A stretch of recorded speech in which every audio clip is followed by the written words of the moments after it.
Welcome to our channel. Today we how to set up ETF research using Morningstar Premium, complete guide step by step clearly.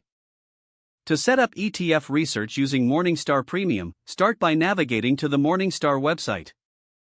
Log into your Morningstar Premium account. Once you're logged in, locate the search bar at the top of the home page. Type in ETFs into the search bar for a general overview. Click on the ETFs option that appears in the drop-down menu. This will take you to the main ETF research section.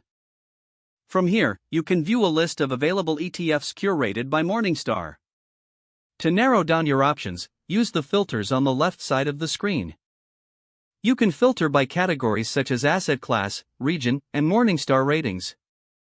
Select the criteria that match your investment strategy. As you apply filters, the list of ETFs will update accordingly. Click on an ETF name to access its detailed profile. In the ETF profile, you will find key statistics, including expense ratios and performance metrics. Next, explore the Performance tab to analyze historical returns. Use the Portfolio tab to review the ETF's holdings and diversification. To compare multiple ETFs, use the Compare feature.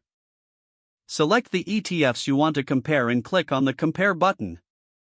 Review the comparison chart to assess their relative performance and expenses. If you need more information, utilize the Research tab for in-depth analysis and reports.